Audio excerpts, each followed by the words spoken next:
for sure you will not regret coming to church this morning. I'm so excited.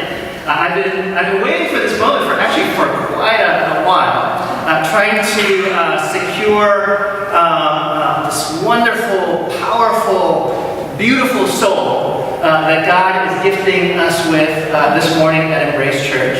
Her name is Pastor Erna Hackett. She is the executive pastor at The Way Berkeley in Berkeley, California.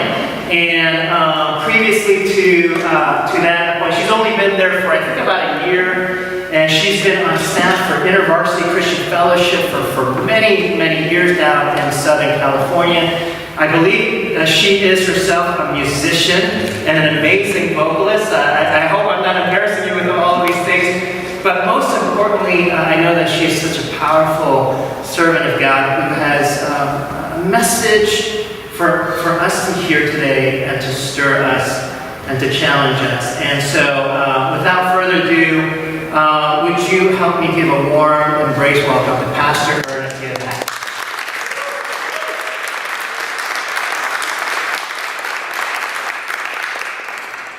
Hello, good morning. I'm really glad to be here with you. We have two services, so I did our first service, and then I sprinted over here, and I was like, Saints, I want to get there. I was like, Pastor Sam, don't worry, as I pulled in at 11:25. So thank you so much for the invitation. It's been such a pleasure to connect with you, and I'm really glad to be with you. I grew up in the Korean American church, in a very conservative Korean immigrant church. It wasn't a Korean American church, just a Korean church. And my ears aren't pierced, so I'm like very old school jams. But I currently serve in a predominantly black church. And I'm finishing my master's degree with the Institute for Indigenous Theological Studies, which is taught by all Native American Christian professors and is predominantly indigenous students. So rarely do I get a chance to be around very many like Asian American homies. So I'm pretty excited. So, all right, so I'm so glad to be here with all of you.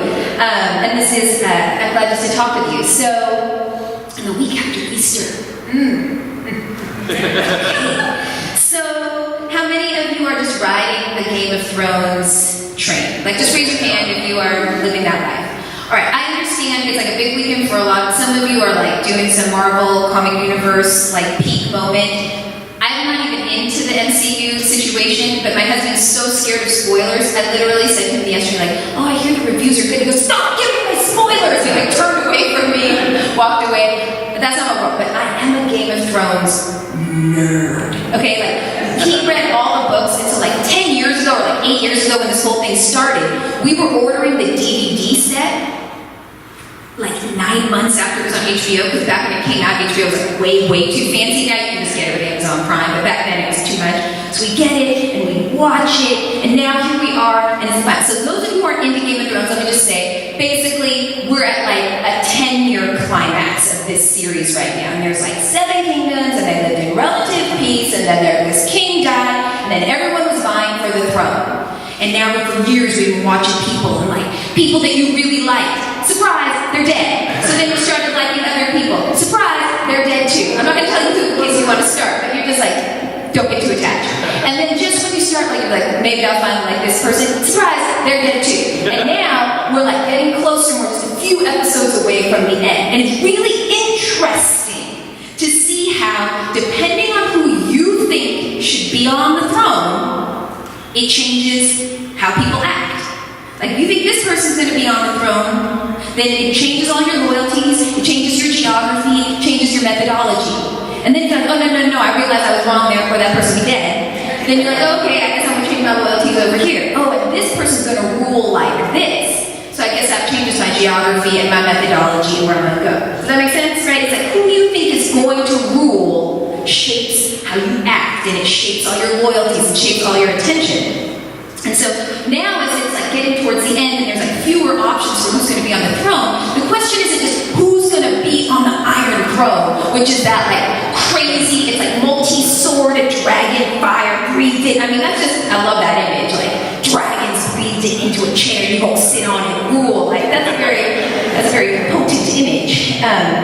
As it gets closer, it's not just who's going to rule, but what kind of ruler are you going to be? Right? Because it matters. It matters if on your way to being on the throne, you're so ruthless. Like if you just murk everybody and you're just full of torture all the way to the throne, and then you're like, you're welcome, I'm a benevolent ruler, that's going to be a problem. So it's not just who ends up on the throne, it's how you get to the throne. Does that make sense? Right? Okay. And y'all be like, this little girl going to get to the Bible, she just goes straight talk about GOT the whole time. I'm about to connect it. Alright, I'm about to connect them dots. Well, for me, when you think about Easter, I'm going to be honest with you, for me, Easter can be a little bit anticlimactic. Because you know, for like Christians, it's supposed to be like Super Bowl Sunday. But you know how sometimes you get to the Super Bowl and it's just like a blowout and it's not interesting at all and you feel so sad? Sometimes that's how I feel like when I get to Easter, like, I know it's supposed to be big, but I'm like, I'm not feeling it. And so for me, the last couple of years, I've been working hard to dig deeper with Easter, because my understanding of Easter up until this point has been enough to get me here, but it's not enough to get me to where I want to keep going.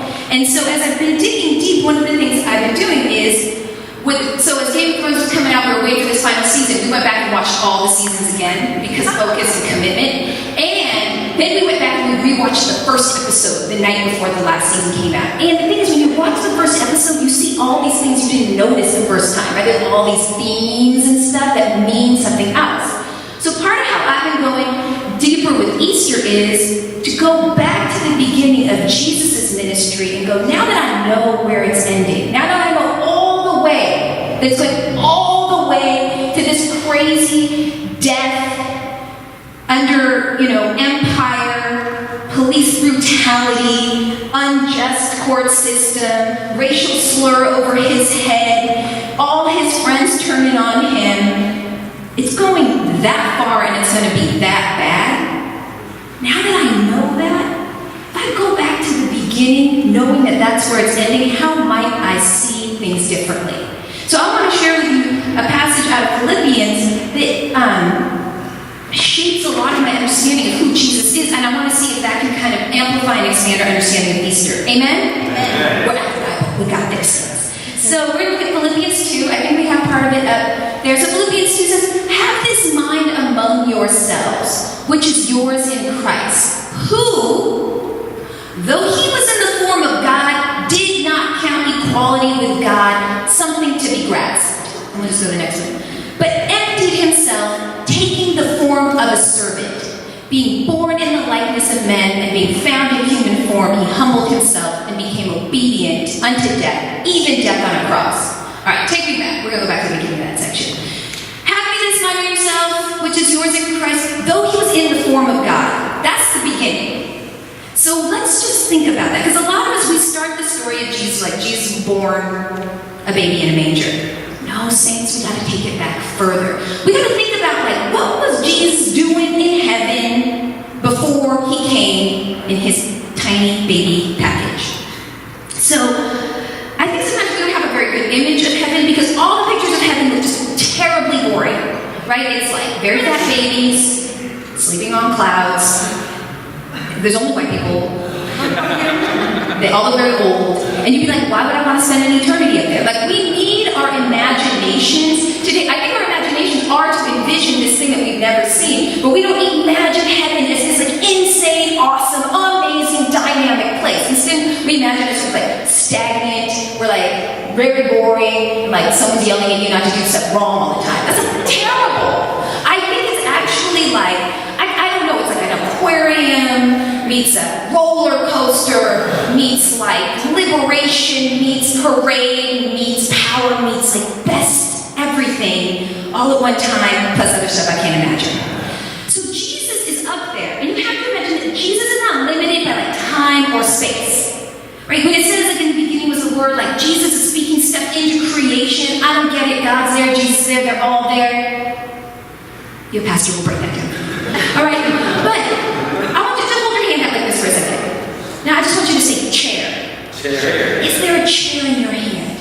No, because you don't speak stuff into existence with your words. But Jesus spoke stuff into existence. All of creation. You gotta think about that kind of power.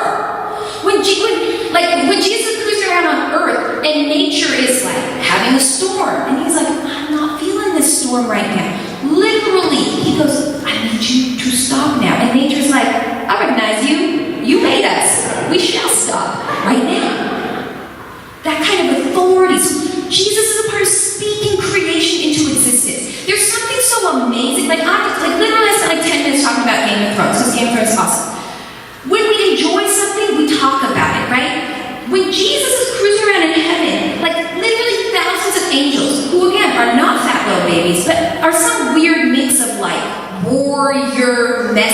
ginger things, and are very terrifying apparently when they show up. Every time Jesus goes by, they stop whatever they're doing and they just bust into song. They'd be like, you best one, the God's fakers. Like they can't concentrate because they're so overwhelmed by like how amazing and good and Jesus is. Right now, if you're like a food person, you think like, how long did you talk about your favorite food? How long did you talk about your favorite movie? This is like all of heaven is just up there. And we have to imagine Jesus, not limited by time, not limited by space, all this authority being seen in his full glory. Are you using your imaginations a little bit to get there?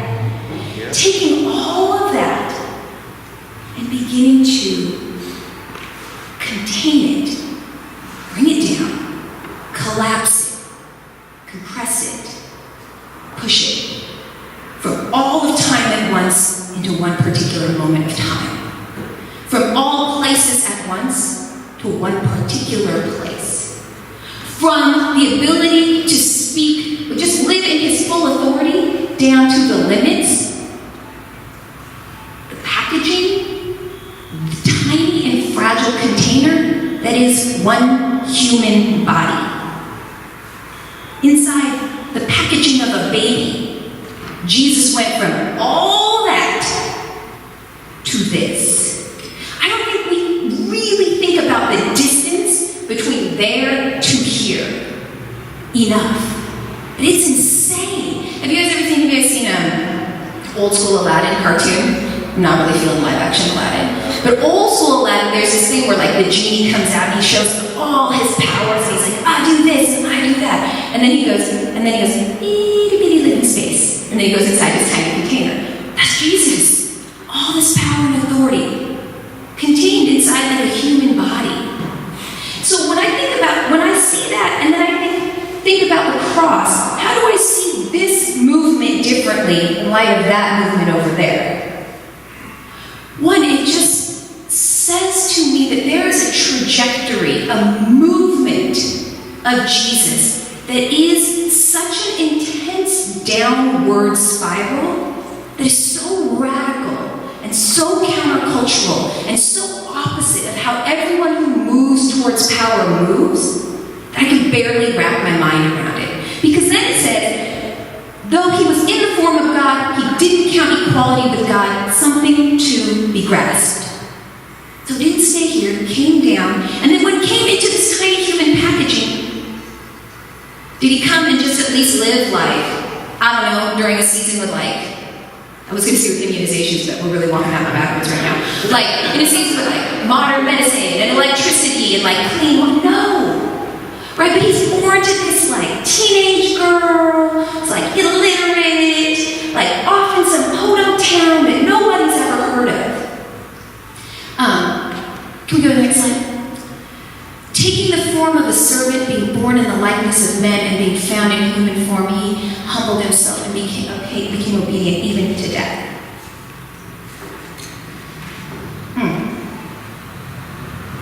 So not only was he human, but he was born low. Right? You got to think about like, the circumstances into which Jesus was born.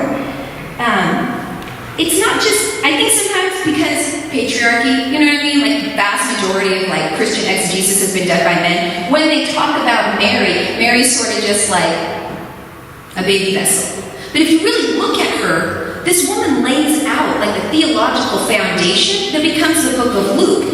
Right? It gets dismissed, oh, it's the Magnificat. She just does like a neat poem. I'm like, what? Like, y'all trying to dismiss this girl to be like, oh, she's like a teenage girl writing in her journal with her cute little like poetry.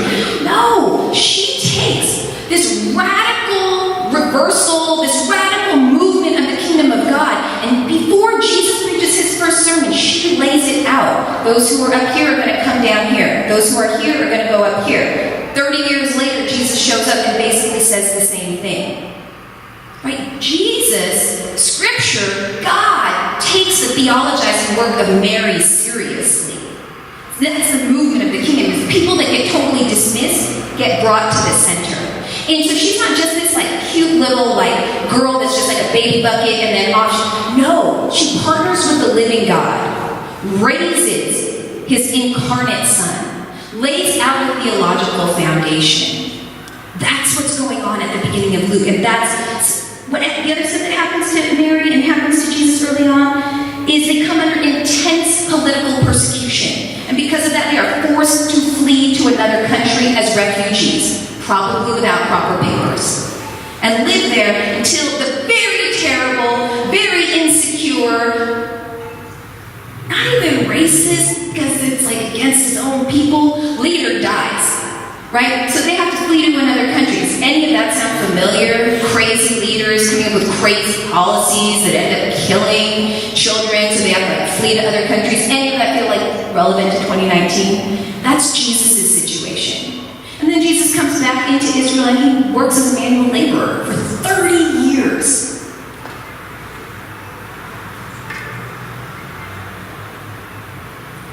So, not only does this movement from here to here happen, but when he comes, he writes himself into the people he identifies with. The life story he lives is one that really cares about and identifies with those that are on the margins.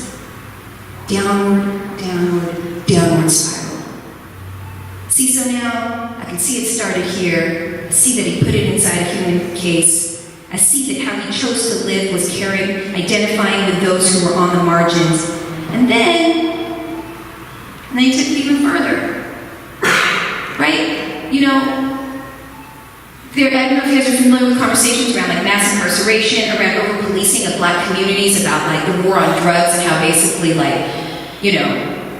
you could be selling a tiny, tiny bit of weed and commit a non-violent offense and you could be locked up for 30 years. And now, white folks are selling weed and they're held up as entrepreneurs, while black folks are literally wasting away for multiple decades over these nonviolent crimes. And when I look at situations like that, and they're incredibly depressing and frustrating and grieving, and I see people in my own congregation who are dealing with that, it helps me to know that when Jesus walked around on this earth, he himself experienced police brutality, and he himself experienced an unjust court hearing. And when he died on that cross, he had a racial slur hanging over his head. Right? Rome was occupying Israel, so when you put that king of the Jews, when you murder someone and say that's your king, that's not a statement of encouragement.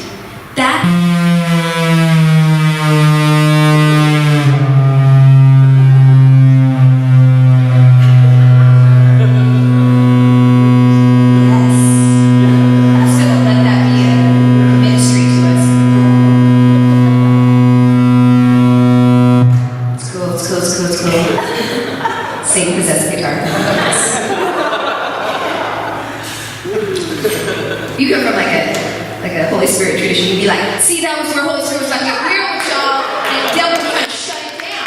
So y'all best be paying attention right now to what's happening. Don't let the devil get in the way of the message. All right, let's talk about it. So, right, if you talk on Palm Sunday, Jesus did his little baby triumphal entry, right? Oh, I really need to okay. Jesus did his triumphal entry. Do you know that Pilate also did a triumphal entry basically on the same day that Jesus did his? Passover is a season where all the Jews are remembering that God liberated them from slavery. Right? They spend a whole week. So when you're occupied by Rome and then you spend a week as a people being remember when we got liberated? Remember when we got liberated? What do you think's happening? Everybody's thinking, now liberate us from Rome. So all the activists come out, all people who are we should take this thing by force, come out. Rome knows that they're not stupid. So what happens is Pilate comes into Jerusalem with a giant show of military force. So that is his triumphal entry. And then when Jesus comes in on a donkey, that's a very weak contrast in terms of entrances into Jerusalem. But it's by choice. I too am coming into Jerusalem, but I'm not doing it with military power. I'm doing it in this weird, donkey, powerless, peace to a cross method. It's weird. All of this is to say, there are far more efficient ways to change the world. There are far more efficient ways to bring a kingdom. But Jesus does it in this bizarrely radical, extreme downward spiral, incarnational, radical compassion, so that someone who's getting harassed by the police, you can say, Jesus knows exactly what you're going through.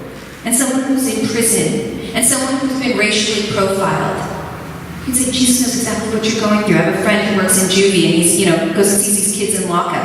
And we talk about Mary all the time. I was like, tell him how Jesus was born to a teenage mom. Tell him how when she didn't know what to do, she went and saw her old cousin. And how it was just a teenage girl and a grandma who were like figuring it out about the kingdom of God coming in. Because most of these communities, it's a grandma and a teenage mom who are working this business out. I will let them know that Jesus knows exactly what they're going through. And when people are experiencing incredible death in their communities, let them know Jesus knows exactly what they're going through. And he chose to go all the way there. Being found in human form, he humbled himself and became obedient unto death, even death on a cross.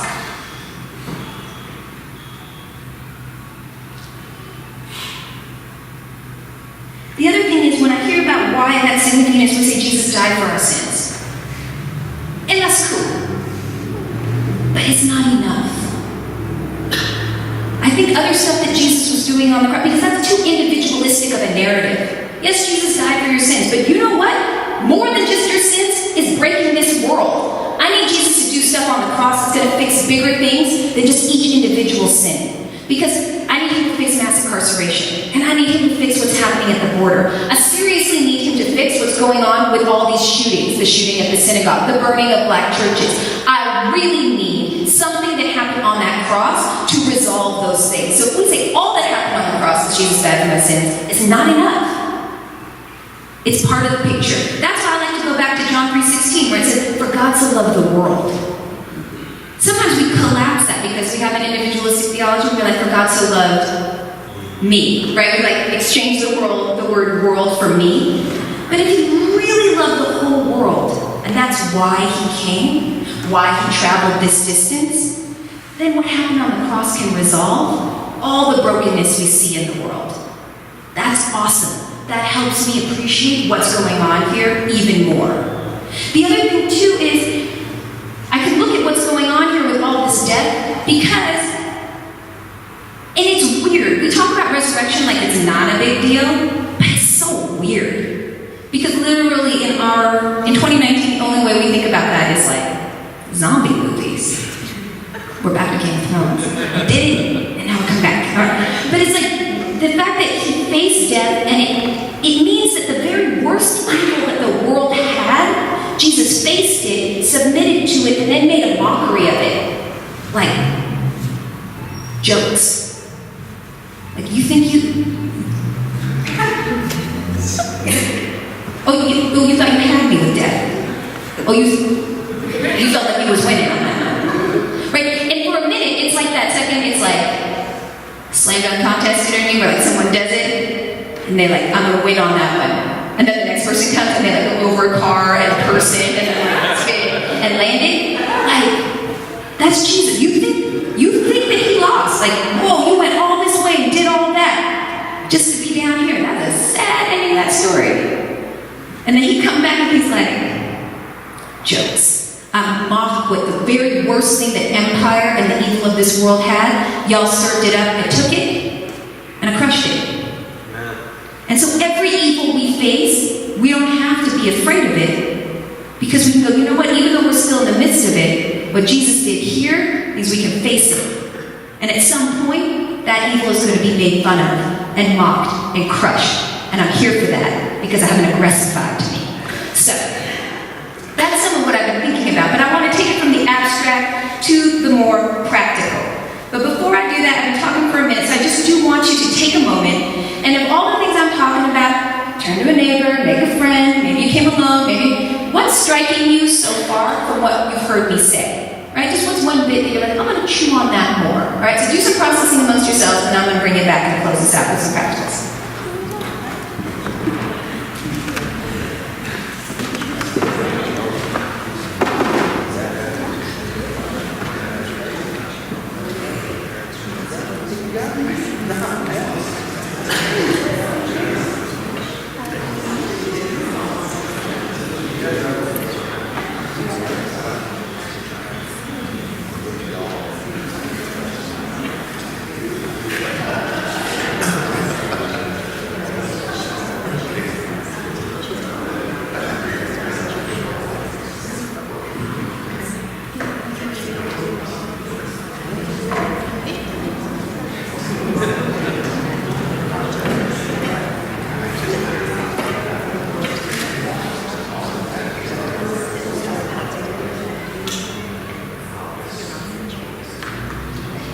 All right, you guys are whispering. You're like, I don't know what secrets y'all are telling over there. I hope they're good. But it's that this framework that I'm talking about, this downward spiral, is one that I want to invite us to consider. What does that mean for anyone then who says that they are interested in being a follower of Jesus? Because we have a very suburban, commercialized, materialistic faith version of Christianity that I do not think is a real version of Christianity that says that Jesus wants you to move up. He's not about a downward spiral. He's about moving up. This is called me moving up as blessings from God. Right? I mean, like a really practical example of this, like growing up in the Korean church for me, it was like, what God wants most for you is good grades to go to an Ivy League school. Don't pretend that didn't happen. Like, I know me and I know my people, all right?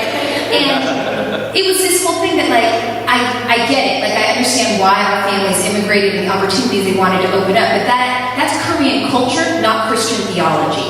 We be careful how we get it twisty.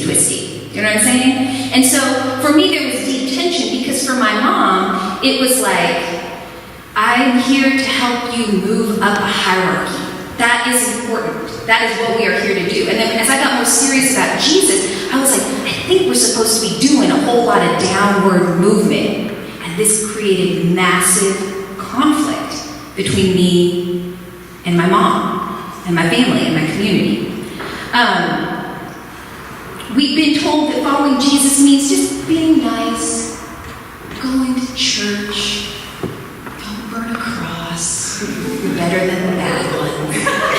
That bar is nowhere near the model that Jesus sets for us. If he is doing this, then what does it mean for us? Not to buy into the fact that our culture on every level is pushing us upward, but for us to reject that. So for me, a lot of my work is around racial justice, so I'm just going to case study race for me, but you can do this around a lot of stuff. Cool? So our culture says a lot about racial hierarchies, right? It's like white people here, Asian people nowhere or here, black and brown people here, native people, let's pretend they're all gone so we don't feel bad about being on this land. Right? That's basically like how our culture orients it. And so for me, even when we're trying to move towards racial justice, it's like, where's a half Korean, half white woman fit in? People, I'm not like, give me 5 role models of like biracial Asian women doing justice work. You can't think of none, right? Because so trying to figure out what that meant. So as I looked at Jesus' model, I said, what I have to do is reject the hierarchies that are given to me. If everything is about this downward movement, then I need to figure out where is our society, put people on the bottom, and not patronizingly come and be like, oh, it's sad to be at the bottom. You don't need my help. The world says I'm important. I'm going to rescue you from sad things. No. But to go, our world says you're at the bottom. Kingdom of God says you at the top. So I have to learn from you. That's how I ended up in a program taught by all Native American folks. Instead of going the direction my own culture was pushing me, which really loves and idolizes white male theologians. I mean, I like white people, all right? I'm half white people. I'm married to white people. Don't get it twisted, okay? But in terms of Christianity, I'm talking beyond individual, interpersonal. I'm talking systemically and institutionally. Our theologies are obsessed with like the stuff that white guys say. But that's gotten us to a really toxic and problematic place in terms of our theologies. It's landed at a very white supremacist version of Christianity. So I was like, I need to learn the theologies of Native American folks. Not in this patronizing way, but because in this kingdom, what's at the bottom comes to the top. So that's where I need to do my learning. And so I want to share with you just as I'm wrapping up, out of that process, and through 2014 through 2017, I basically stopped going to church for a couple of years. I was doing a bunch of activism around Black Lives Matter. I was talking a lot within the Asian American community around our own anti-Blackness. I was in LA talking to Korean Americans about our own anti-Blackness. People really loved it, and I was super popular. I'm just kidding. They hated me. It led to a lot of tension. People were not really feeling that. It led to some great conversations. It led to a lot of particularly Korean American pastors showing up in my Facebook Messenger, like questioning, like, if I was really like a minister, and who was I? And I was like, don't worry, I already been doing this for 20 years, I'm not sad. But it caused so much disillusionment with white evangelicalism, it really broke me, and I really didn't know where to go. And I happened to run into one of my professors. His name was Randy Woodley, he's a Native American brother. He had a farm, and I would go out there, and he would let me cry and swear and process and be sad. And he never was pat about it, but mostly through the model of his own life and the fact that he was still finding a way to follow the Jesus way, helped me not give up on Christianity altogether. And then as I learned more of his story, I realized that was a story I wanted to be a part of amplifying. And so actually I brought a video that tells you some of his story because I'm trying to share it with everybody. Because hierarchies on this earth say we don't listen to the stories of Native Americans anymore. Can we just reject that hierarchy? Hierarchies in this world around race say that like Asian American folk and Native American folk don't do justice work together. I reject that. And so this Chinese American woman and I are partnering together we made this little film and wanted to amplify this story, and I just want to invite you guys to be a part of it. Is that cool? Yeah. All right, so go watch it.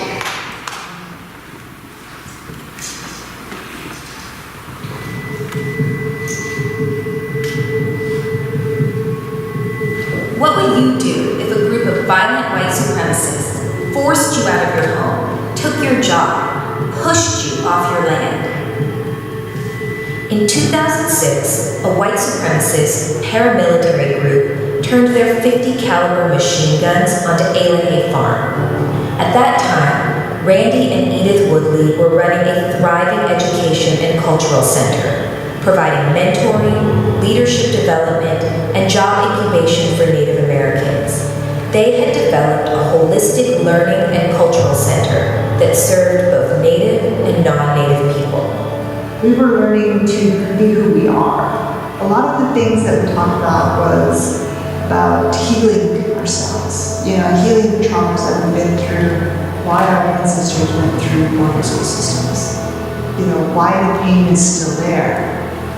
We come up with a model that addressed our people as whole people with our values.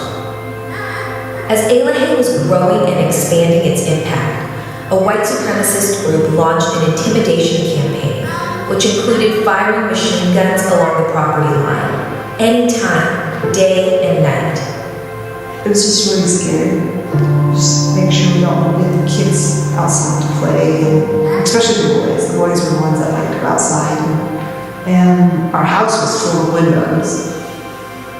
Maybe he contacted Fair Housing, all these different justice places, and no one would help us. Watching my own children build those things was probably the hardest part of it all. And the question kept coming through our minds, like, why? This is 2006, and why is this happening? So that was heartbreaking.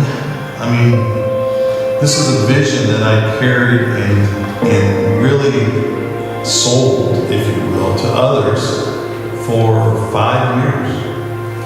All around the whole country, the United States and Canada, a lot of people were behind it, and it was a success. It was like nothing else that had ever been done in any country. As a result, the Woodleys lost their income, and donors dropped off as they were no longer able to run their learning center. Eventually, they had to sell the property for far under its value and relocate to Oregon.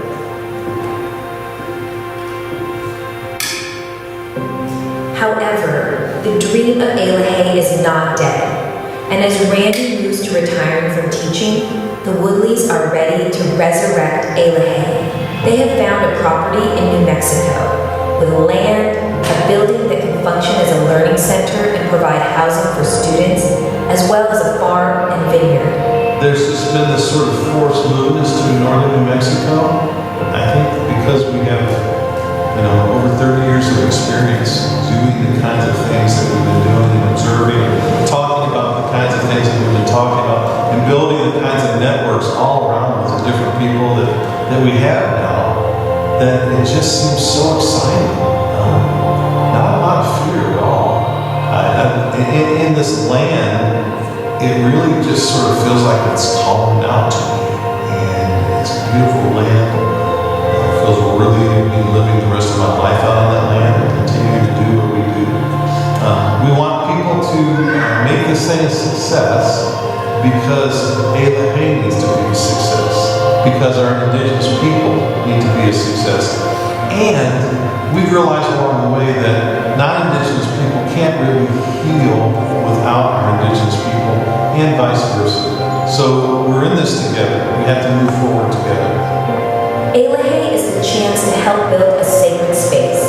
In 2019, we need that more than ever. $350,000 is a big goal, but you can help make it happen.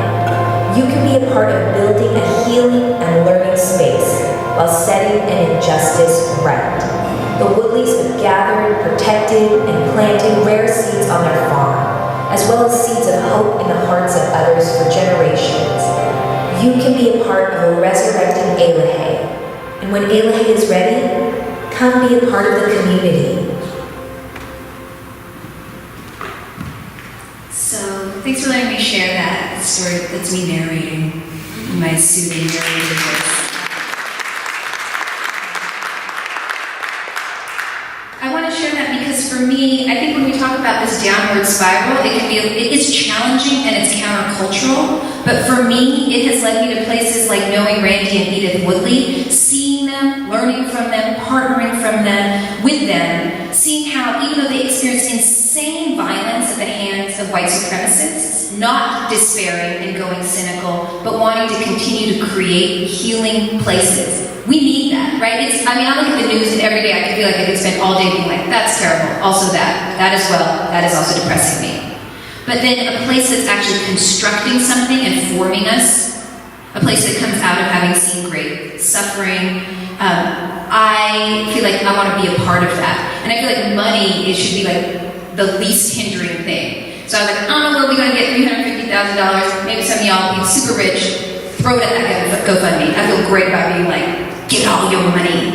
But also know this story and share it with folks. Because I feel like part of going against the hierarchies of this world is being like, in this world it says we pretend Native Americans don't exist. As Asian Americans, there's no bridges. And I feel like I just don't believe in that. I feel like there's room for creativity and creating something out of the kingdom of God that like this world's not even ready to imagine. Amen? And so I just wanted to invite you into that. And I hope that I'm just going to close with this final reflection on Jesus, and then we'll head into communion.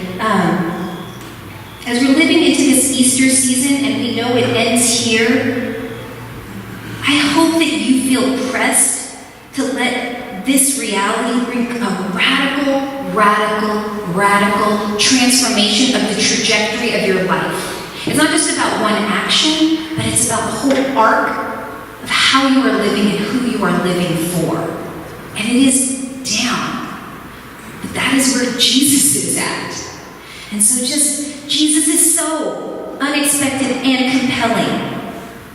Let us remember that he was born the illegitimate child of a teenage mom and raised by a man who wasn't his biological father. Born under an unjust political regime, forced with his family to flee the Middle East to Northern Africa as political refugees. Grew up in a small town. He never owned a home. He described his own life as being one where he had no place to lay his head, essentially homeless. So every poor, displaced person, marginalized person, teenage mom can experience the reality that Jesus knows exactly what they're going through. And at the end of his life, Jesus was arrested on trumped-up charges, suffered state-sanctioned police brutality, suffered capital punishment with 2 hardened criminals on his side and a racial slur hanging over his head. So every victim of racial profiling, prisoner on death row, person under an oppressive government can see Jesus has drawn near to your story. And Jesus was able to debate the best thinkers and teachers of his time, and he schooled them in debate, and he moved in well-respected circles, and he constantly shocked the refined with his tendency to party with the equivalent of drug dealers, gangsters, and partiers and hookers. He was unexpected, unconventional, challenging, radically compassionate, upset by hypocrisy, a vibrant public speaker, able to make the most profound theology accessible to an illiterate farmer, unaffected by people in power, impressively compassionate to the poor and sick, and shockingly powerful in his authority over all things spiritual and physical. And this amazing person, this amazing Jesus, went all the way to death, came back, made a mockery of every evil force we will ever see or know. And he is coming towards you and inviting you into the radical trajectory of his life and his kingdom and his purposes in this world. Amen? Amen.